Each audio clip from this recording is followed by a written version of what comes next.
All right, welcome to St. James Lutheran Church in my office during the week of Vacation Bible School. If you hear loud noises, running around, knockings, children screaming, that's why. It's been a lot of fun. But I'm going to take a little break from that because I want to make sure that everybody's on the same page about how we're going to navigate our way through the Book of Concord, especially for our reading assignments. The Book of Concord, because it's a collection of lots of different texts, one of the ways that we can navigate our way through it is to use kind of a referencing system that they have in the text. It's not unlike the way that the chapter and verses work in Scripture. I'm certainly not going to compare the Book of Concord to the Bible, but the referencing system in some ways works a lot the same. For instance, I'm going to give you a specific example from an assignment that you're going to have.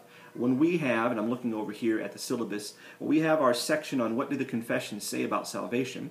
I'm going to ask you to read a portion of the Formula of Concord, the Solid Declaration, Article 4. I assume you could probably find that on your own without any help from me.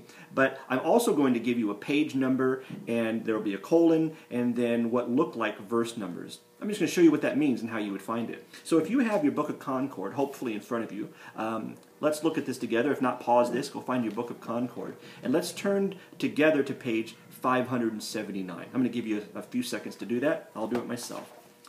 So on that particular day, I will have the number 579, and then colon, and then what will look like verses 31 through 32. So 579, colon, 31 to 32.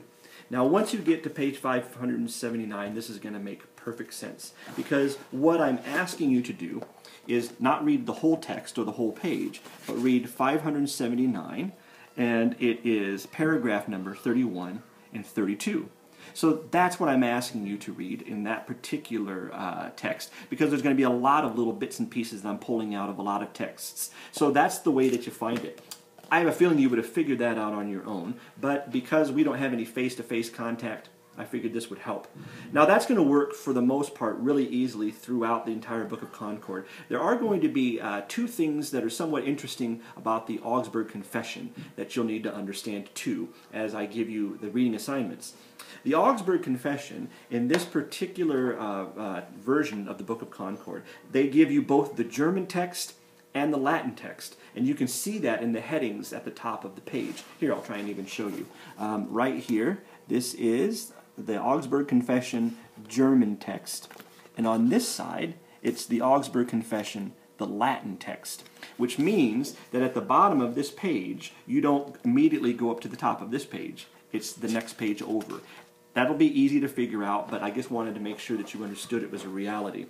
It also means, because a lot of the articles in the Augsburg Confession are quite short, that if I simply give you a page number, colon, and then a paragraph number, sometimes that's not going to work.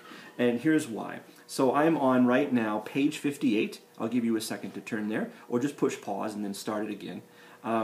So page 58, if you've paused it and you're back with me, the Augsburg Confession, the German text, and that's what we're going to use as our default. Please feel free to also reference the Latin text, but just make sure that you let me and the other students know if you're going to reference the Latin text as opposed to the German.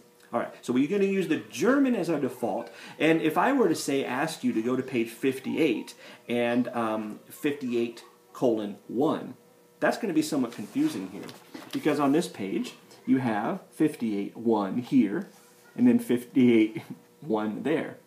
So in those cases, I'll make sure, in fact in all of our reading assignments, I'll make sure to give you the entire book, and then the articles and those sorts of things, and then the page numbers, and then the paragraph numbers. But hopefully this will help you just kind of get, as you're getting started looking through the Book of Concord, understanding how it is that I'm going to kind of reference the texts in the reading assignments. All right, it's time for me to get back to the kids. Hope you have a great day.